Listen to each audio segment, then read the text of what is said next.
right. Hey, hey. Am I live? I think I'm live.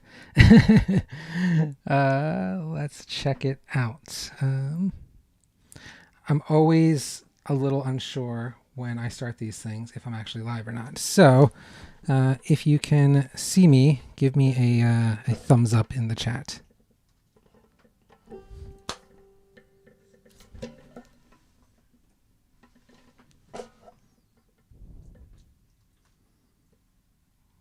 Hey, I see myself. All right, I think we are live.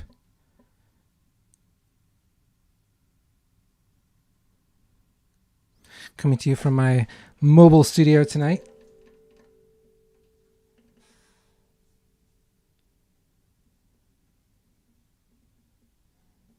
Cool. All right, guys, let's do it. Welcome. Yeah, I'm so glad y'all are here. We're gonna have some fun tonight. Yeah, I'm in my my mobile studio here in the UK. This is like my favorite season of the year. It's getting nice and cool out. Cool. Thank you. I'm live. Good. Yeah, it's getting nice and cool out. It's October. It's fall or autumn, as our British friends say. Spooky season. To me, that means, the leaves changing, Halloween, murder ballads, all that good stuff. So today we are going to learn one of my all-time favorite murder ballads. It's called Little Sadie. So we'll talk a little bit about the history of the song. We'll talk about the wonderful tuning this song uses, and then we'll step through the tab together, right? I think it will be fun. Cool. So first thing I'm going to do is play a little bit of the song for you so you know what it sounds like, and then we will get into it. So here we go.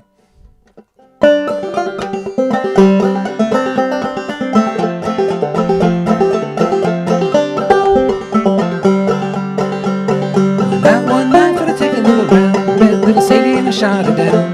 Went right home, went to bed, 44 pistol under my head. Buggies and the hacks all swarming in line. Jets and the gammas all standing around. Gonna take Sadie to a burying ground.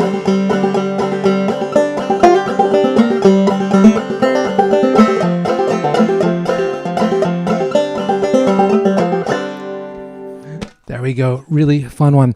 Here's what's interesting about this one, right? It's like a lot of murder ballads can be a little somber, obviously, aside from kind of the dark subject matter and the weird tuning. This is actually a fairly upbeat song.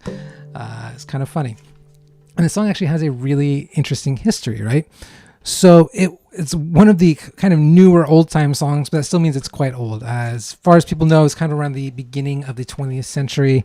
The first person to record it was Clarence Ashley.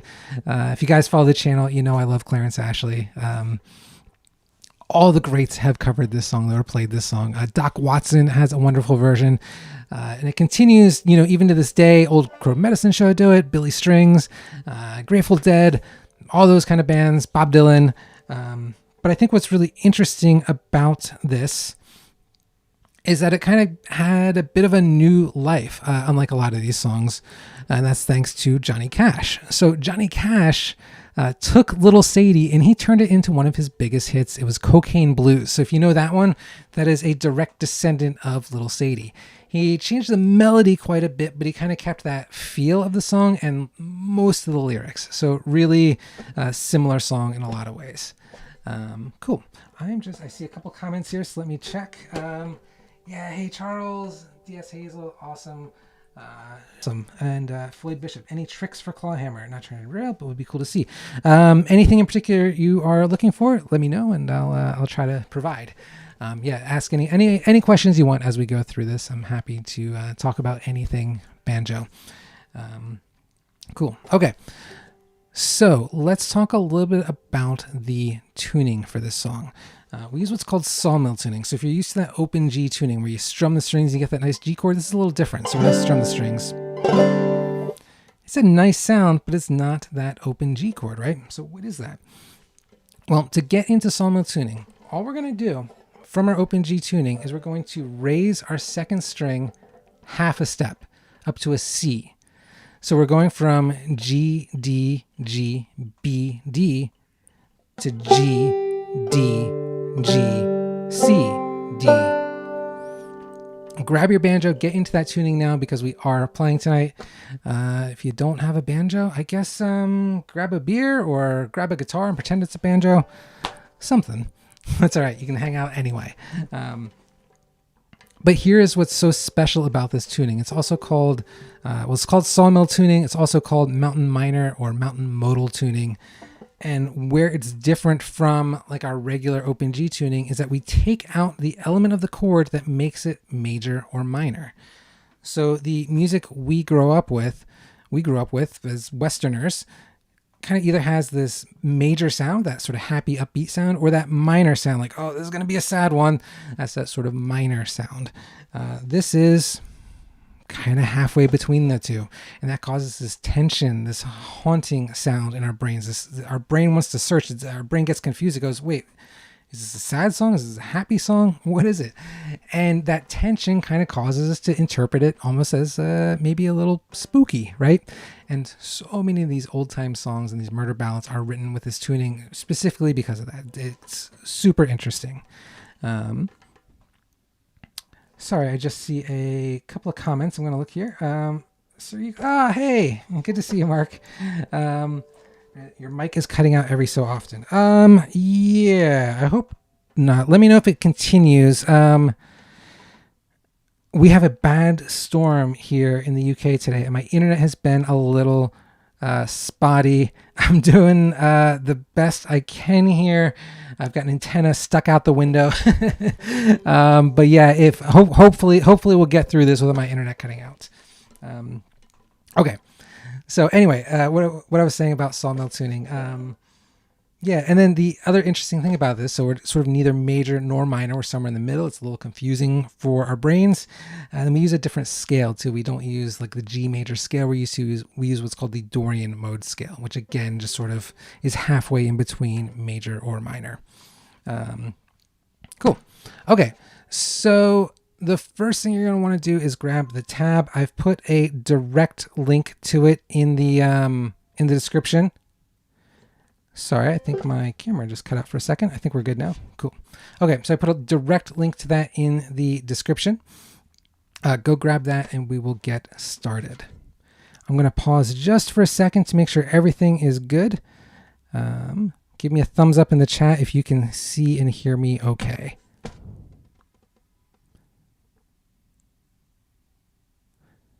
All right, I think I'm good. I'm going to continue, but just let me know if there's any problems, okay? So I'm going to switch to our tab view. Now, here's what you need to know about the structure of this song, right? And if you grab the tab, I've got all the lyrics. There's a ton of verses to this song. This is a very simple format. We basically do this little solo part, and then we do the vocal backup. There's no chorus to this song. It's just, solo, verse, verse, solo, verse, verse, solo, verse, verse, over and over and over again, right? And that is really how this works. It can be a very repetitive song, as a lot of these old murder ballads tend to be. So we're going to start out by just looking at the vocal backup piece, right?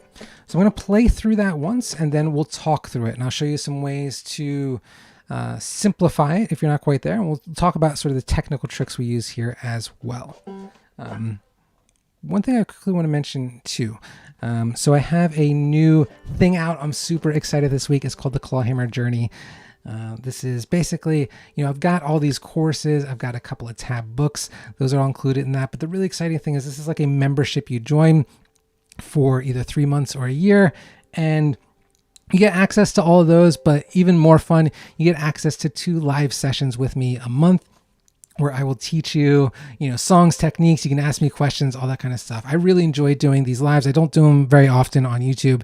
This is sort of a way to build our little community of banjo players and have fun there. So if that is of interest to you, check down there. We've got, banjoskills.com/journey. You can see it there. I'm just going to check back in the chat. Okay, good. Everyone says good. Okay, I think we are good. Hey, everyone. Yeah, a bunch of people here. That's exciting. Okay, so let's look at that vocal backup part then.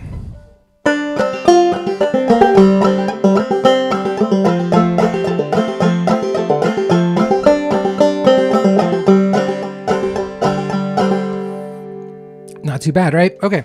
So remember, everything always in clawhammer banjo is based on that bum ditty, that 1, 2, and 3, 4, and single string strike, brushstroke, thumb pluck. No matter how complicated what you're hearing sounds, it all descends from there.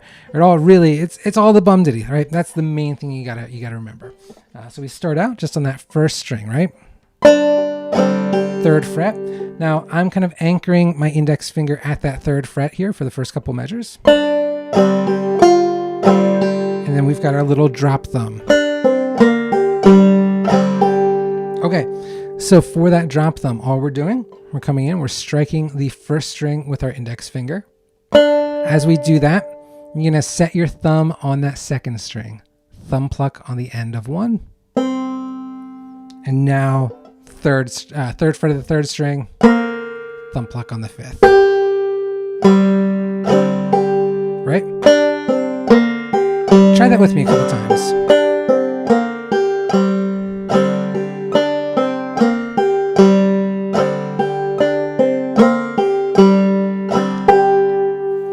All right, so if you are new to this, right? If drop thumb is not quite your thing, then this is for you. Here's what you're gonna do instead. All you're gonna do is you're gonna ignore that drop thumb, right? So you're just gonna go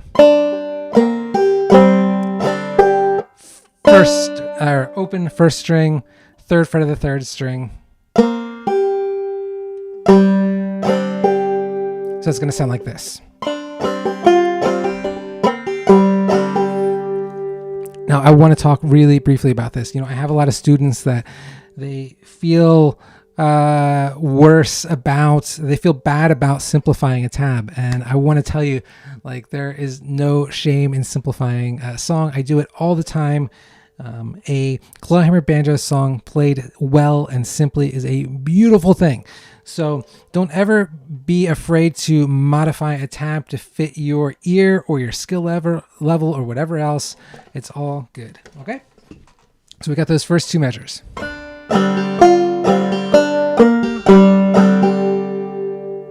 And now I'm just going to move my index finger. I'm going to slide that up to the 2nd fret, right? To hit this little pull off here.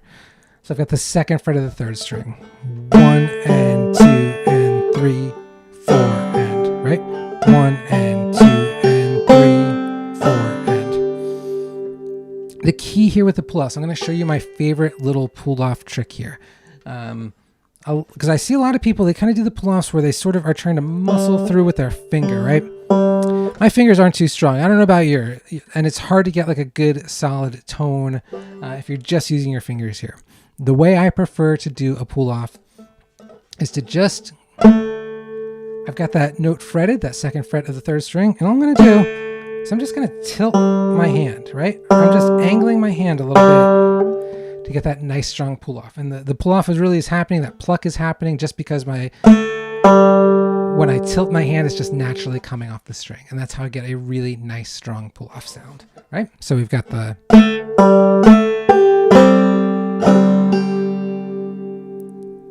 cool. Okay. So I just want to practice those first 3 measures a few times with you. And then we're going to go into our first chord, our F chord. Okay. So just play that with me. And then I'll see if there's any questions. If you have any questions, go ahead and put them in the chat and I'll check them in just a second, right? So we're going to do like 3 times through those first 3 measures. Cool. 1, 2, 3, 4.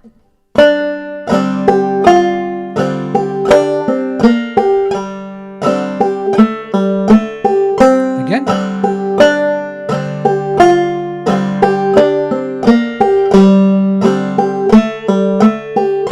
One more time.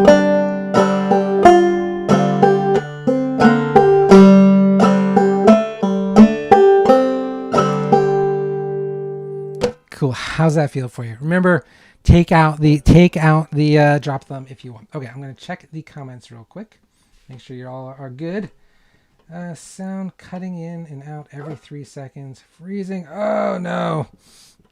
I think that, yeah, maybe my internet's having a few problems. Hopefully we'll stay good. I am recording this, so worst case scenario, I will upload it afterwards, and you can catch up.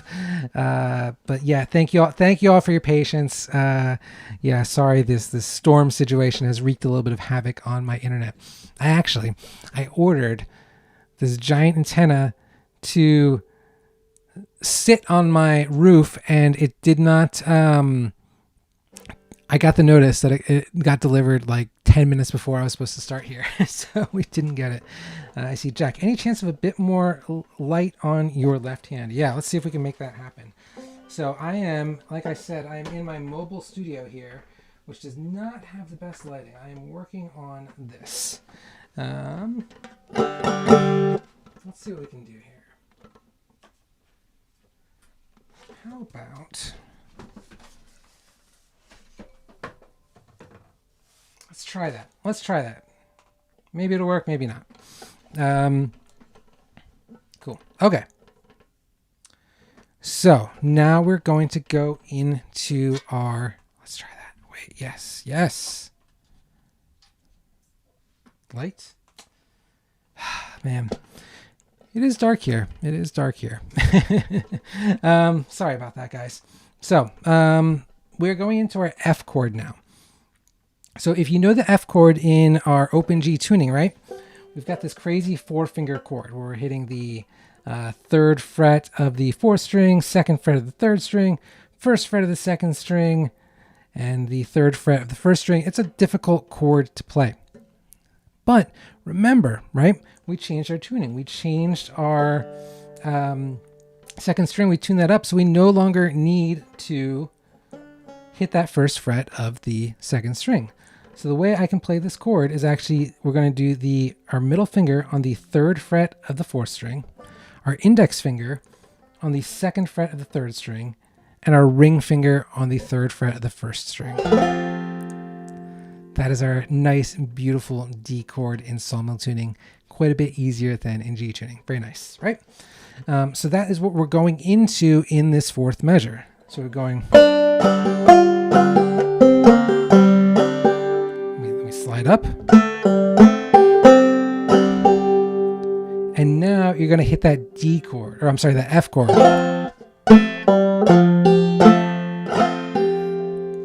But what I want you to notice here is you've got a ton of time to hit that D chord, right?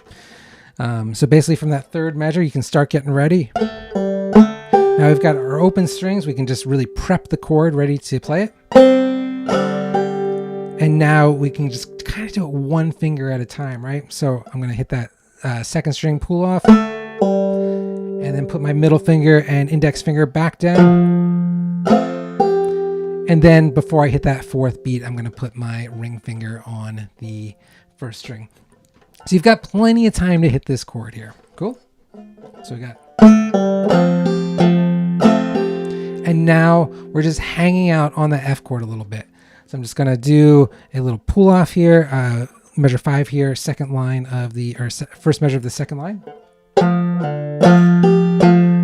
Do it again. Right? Okay. So play measures 4 through 6 with me. I'm going to do it 1 time, and then we'll do it all together. So 1, 2, 3, 4.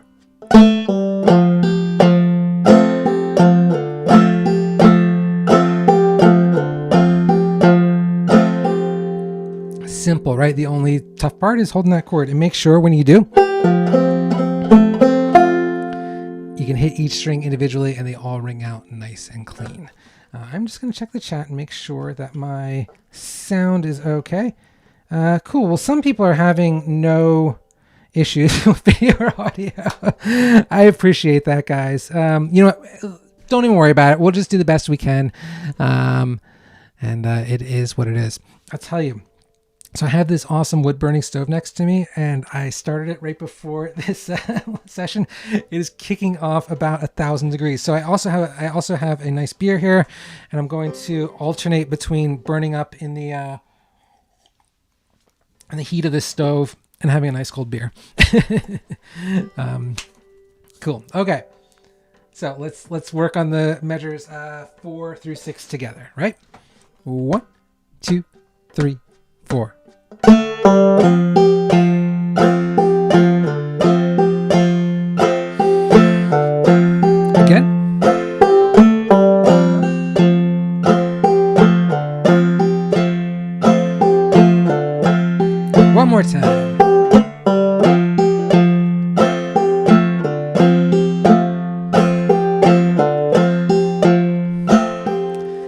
simple, right? We're just basically hanging out on that chord, jamming on that chord. So if we put those first 6 measures together.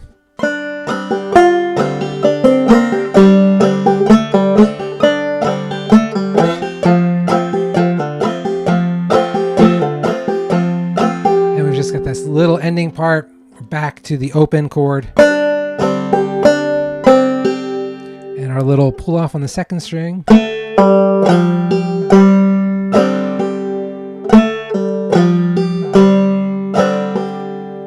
Not too bad, right? Okay, so what I want to do is I just want to play through this entire A part twice. We'll do it nice and slow. Play it with me. If you have any questions, put them in the chat. I will check them after we do this. Cool? All right. 1, 2, 3, 4.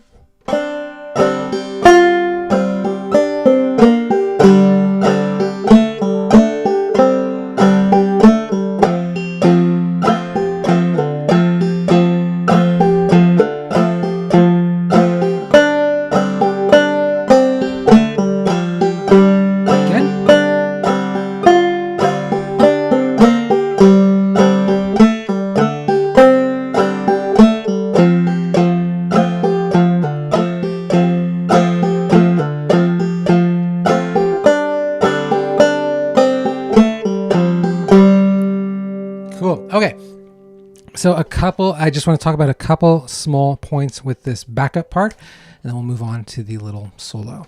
Actually, I said I was going to check the comments. Let me do that. No, all right, all good, cool. Okay, where were we? Yes, a couple of things to talk about here. First, so these lyrics can be pretty dense, right? If you're singing them, they come fast. We play the song pretty fast, so performance speed is like, take a little Sadie and a shot of dead.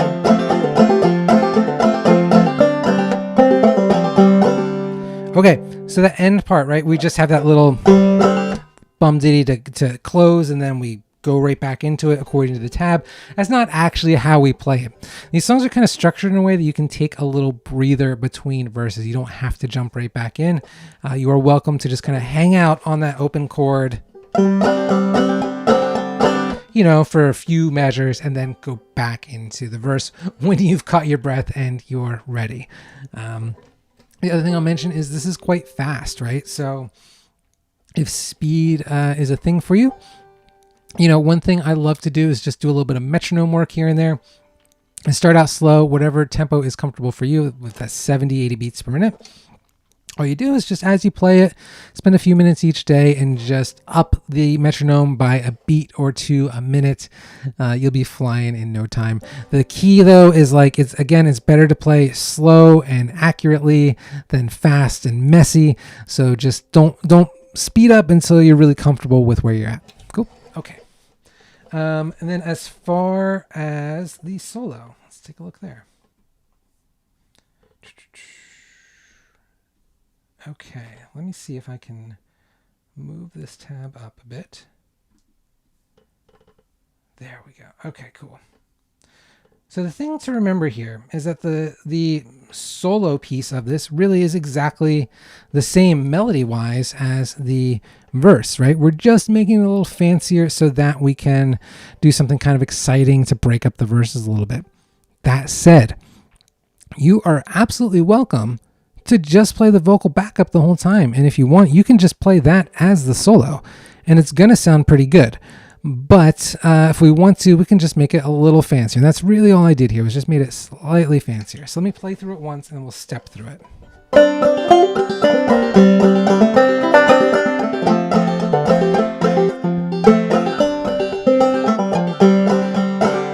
Yeah, man, I was getting fancy there, I guess. I kind of pulled out all the tricks there, but that's all right. We'll go over it. This will give us a great chance to talk about alternate string pull-offs, a little bit of syncopation, all that fun stuff, right? Okay, so we're going to start off with just this same bum ditty on that first string. And now we're just going to do a little hammer-on. So we're going to fret that third fret of the first string with our index finger, and then hammer on to the 5th fret with our ring finger. 1 and 2 and. When you do your hammer-ons, I'm not sure if I mentioned this before, this kind of goes for hammer-ons and pull-offs. We always want to make sure that they're even, right? So we don't want to rush them or slow them down too much. We want them right on the end of the beat. So 1 and 2 and 3 and 4 and, right? We want to hit that hammer on 3 and 4, nice and even.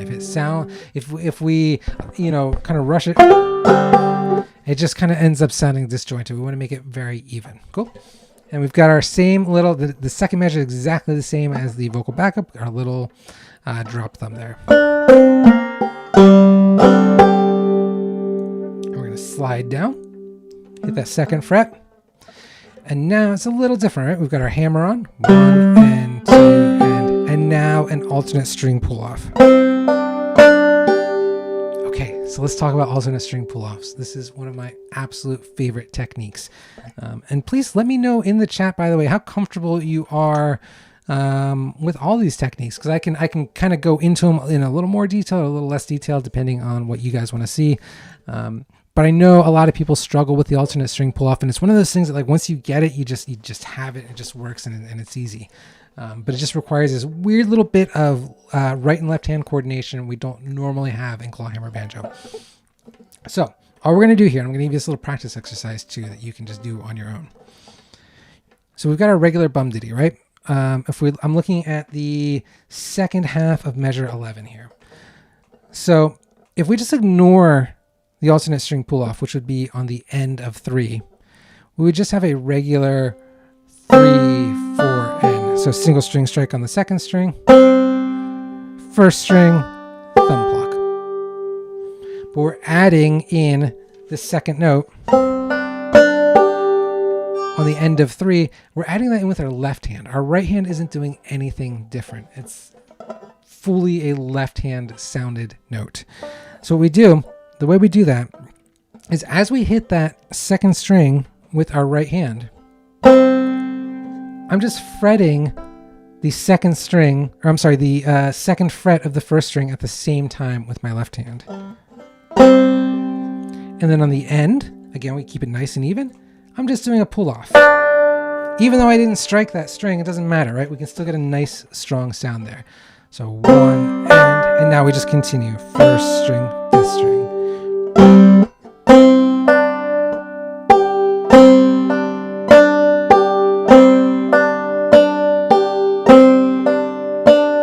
The trick is basically anticipating it so that as I'm striking that second string, I'm fretting that first string with my left hand, right? That's really the key, is to getting that smooth. But once you get it, like, you can kind of almost emulate these bluegrass rolls in a clawhammer, and it just sounds so cool.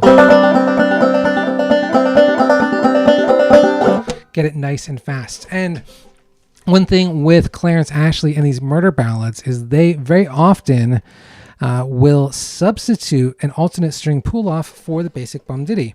So remember at the end of the vocal backup part, we were just kind of hanging out on that open chord, right? Well, a lot of times those old guys like Clarence Ashley and stuff, instead of just doing bum ditty, they would do this sort of rolling pattern with an alternate string pull off. So they would go, so instead of, they would go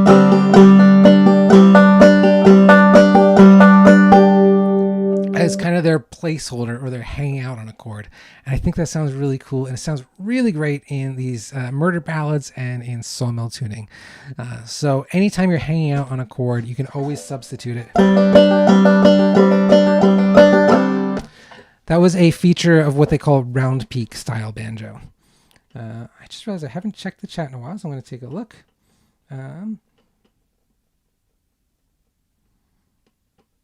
Cool. All right. Any variations you'd like to do in the A part? Yes, we will definitely talk about that. We'll come back to that in a minute. There is some stuff I like to do there.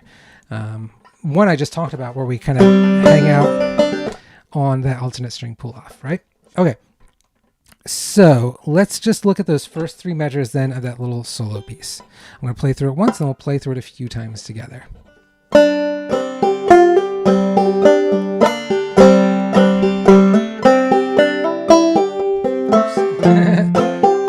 Let's do that again.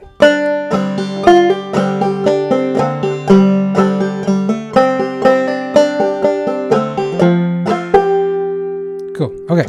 I wouldn't measure too far there, but let's just play those first 3 measures a few times together. Cool. All right.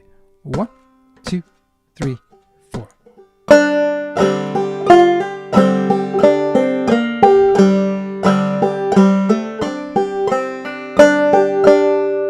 Again. 1, 2, 3, 4.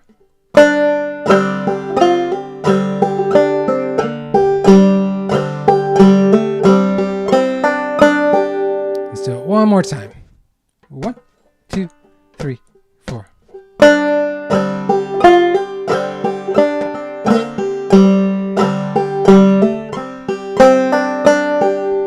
Cool. All right. And now we're into our F chord part, right? Really similar to the regular verse. We just add a little drop thumb here, which I don't think we had. Now I'm going to check. I don't think we had that in the... no, we didn't. We were doing a little pull off. But here, we're just replacing that with a little drop thumb. There we go. Cool. Okay. And remember, if you're not comfortable with drop thumb, just skip it. We've got our little pull off piece. We know that from the verse. And then we've got this little syncopated piece. So this is like a syncopated skip. And I have to say, this is very optional. I don't always do this, but I like to kind of throw in the fancy stuff into the tabs once in a while. We're just going to keep holding our F chord here. And we're going to come in on our 1, but we're going to miss the string. All you're doing is exactly the same as if you were going to strike a string, but you're just not gonna, right? You're going to go 1, you skip. As you do that, you're setting your thumb on the 4th string as if you were doing a drop thumb. On the end of 1, thumb pluck. Then you're going to come in on 2, and you're going to miss again. You're just moving your fingers past the string as if you're striking them. I'm sure you've done it plenty of times by accident. I know I have. And so on 2, skip again, set your thumb on the 5th string, pluck on the end of 2. And we just continue normally. 3, 4. So if I count that out, we play nice and slow. It's 1, 1 and 2 and 3, 4 and.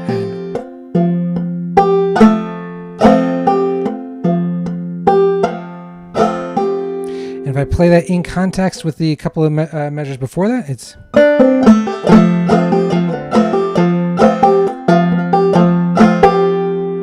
See how it just breaks that up a little bit, but I got to be totally honest here. I know that's in the tab. 9 times out of 10, I'm not going to play that. I'm just going to continue to hang out. Because I think it sounds really nice and simple here. Cool. Okay. Let's just play measures 12 through 13 again. Or 12, 13, 14.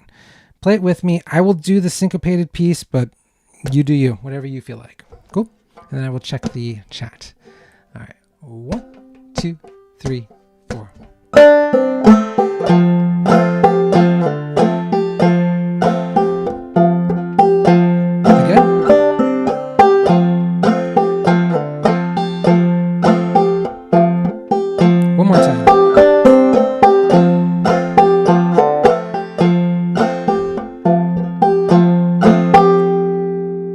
Not too bad, right? And I'll tell you, like, if you get that, that is one of the toughest syncopation. That syncopated drop thumb is one of the toughest syncopation moves there is.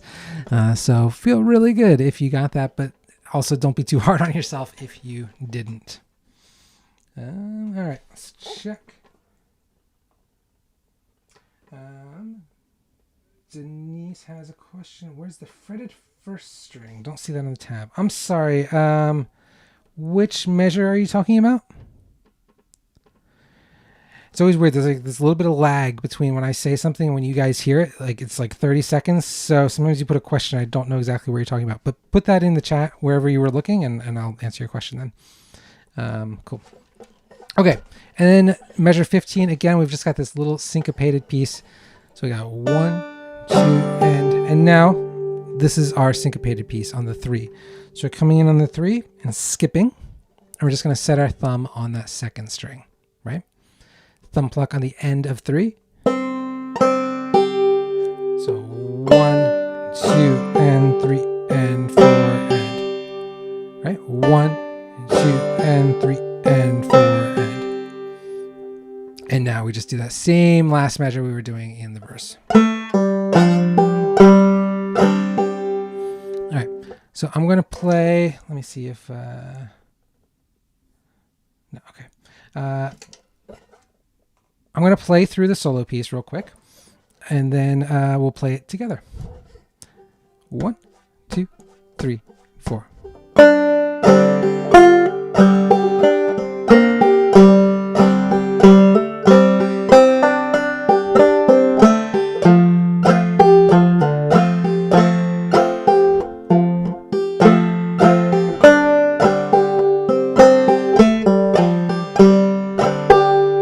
Again, I'll just mention when you go back into the singing part, feel free to just chill out on that last thing a little bit. Cool. Okay, let's play it all together. 1, 2, 3, 4.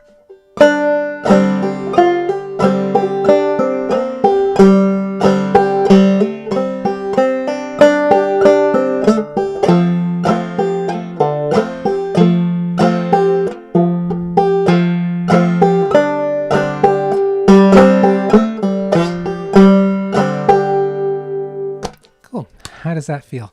Like I said, you don't really even need that solo part. Like, I think you could sound great in this song just playing the vocal backup as the solo part. So for the person that asked about variations, like that really is a variation that you could use as a vocal backup. But keep in mind, like when we do vocal backups, we're just trying to stay out of the way of our own singing. So we do keep it simple, but let's look at a couple variations we might do. Denise says, oh, she forgets. Okay, no problem. If you remember, let me know. And before we get into the variations, just another quick plug. Yeah, I'm really excited about this Clawhammer Journey membership. I'm really excited to be doing live sessions every month with y'all. I really hope you'll join me over there. I think it's going to be a lot of fun. So yeah, please check that out. This is like a brand new thing. It's a little bit of an experiment. So I'm pricing it fairly cheap right now, and it'll go up later. But yeah, I'm really excited about it. I hope you are too. I think it's gonna be. I think we're gonna have a lot of fun together. Sometimes we miss this community aspect a little bit, right? When we play banjo, we end up sort of sitting in our rooms playing. Sometimes it can be hard to get out of the house, play with other people. This is sort of a way to do that in a less intimidating way. I know a lot of folks, me too included, sometimes don't always feel super comfortable showing up to like a jam session and things like that. This is a way we can all have fun. Cool. All right. So yeah, let's look at some ways we might some variations we might do in this A part. So I'm just going to play through it like a couple times and see what we can see.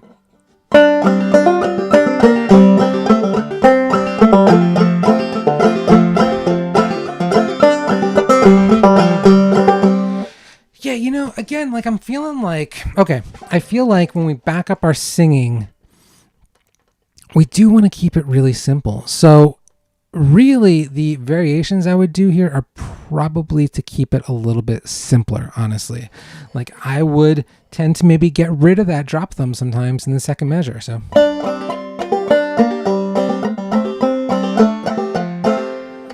just do it dead simple, especially because when you look at these old songs, a lot of times the verses don't match up. Like modern songs, they've got like the same number of syllables every line, nice and easy. These ones, not so much. And so sometimes you're really trying to cram a lot in, or it gets weird. So we can always simplify. But we can also make it a little more complex and sort of use these variations for the solo part, I guess. And where I would probably think about that, there's like a few places, right? So anytime we're going from an open note to a fretted note, like an open string to a fretted string, we can always do a hammer-on. It's like that first measure. Will always work. The other thing that kind of sticks out to me, this is a really small, kind of a subtle variation, but I really enjoy it. I call it the ghost hammer. And we can use it in measures 5 and 6 when we're just hanging out on that F chord, right?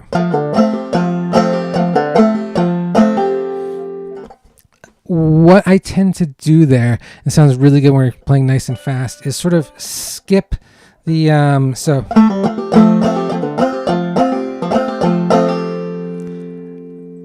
so I'm trying to think how to describe it. It's a little bit of a feel thing, but measure 5 I'm playing exactly as written. Yeah, I guess what I would say then measure 6, what I'm doing is I'm skipping beat 1 and then doing a hammer on the end of 1. So 1, so starting from measure 5, it's 1 and 2 and 3, 4 and skip and 2 and 3, 4 and, right? So I'm skipping 1 and then hammering on. That's why I call it a ghost hammer, right? Because we're not hitting the string before we hammer on, and then just strum, continue as normal. And at speed, that kind of gives it this nice galloping feel. So just to do it at speed, just to show you.